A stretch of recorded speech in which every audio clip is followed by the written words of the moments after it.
Currently, Diablo 4 Necromancer seems to be a versatile and powerful class, but one particular combo based on Corpse Explosion, Blood Mist and legendary aspect for that skill seems to be overpowered.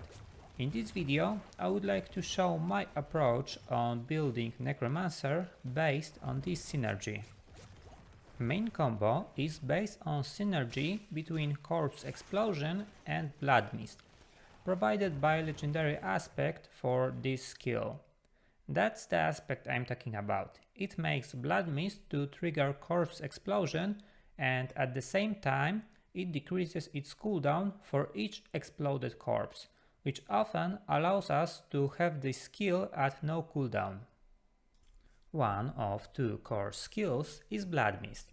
This skill gives us immunity for 3 seconds, but at the same time has a relatively long cooldown.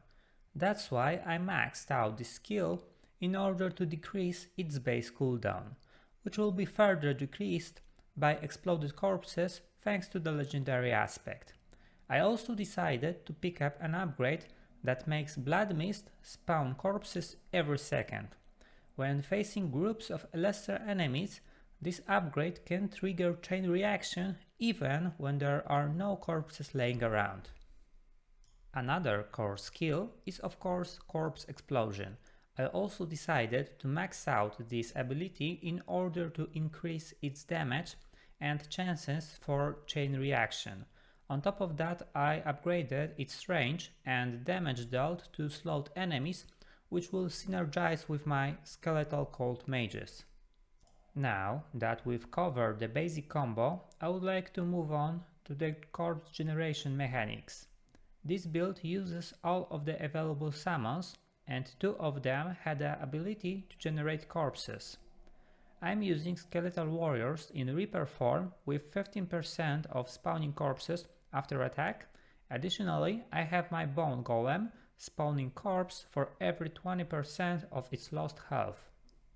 In terms of skills, generating additional corpses, I picked up Decompose, with a modifier granting additional 10% damage to the enemies that I'm attacking with this skill. This has a nice synergy with my undead army.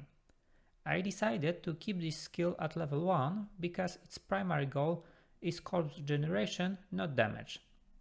And for the last skill that gives me a chance to generate corpses, I picked up Hued Flesh. Rest of my few left skill points I invested in upgrading my skeletal warriors and mages. I also picked up ultimate skill Army of the Dead, with modifier allowing me to raise my fallen undead warriors with one button press. This comes in handy when fighting against bosses. As you might notice, I don't use any skill consuming my main resource. And the reason for that is another legendary aspect granting me additional skill damage up to 41% when my main resource is full. And as last, a very handy legendary aspect, I picked up this one. It has 27% chance of spawning blood orb for each consumed corpse. With this build, it gives us a constantly available source of healing. I hope you enjoyed this quick build overview, and now I will leave you with some more footage showing how it works in practice. Enjoy!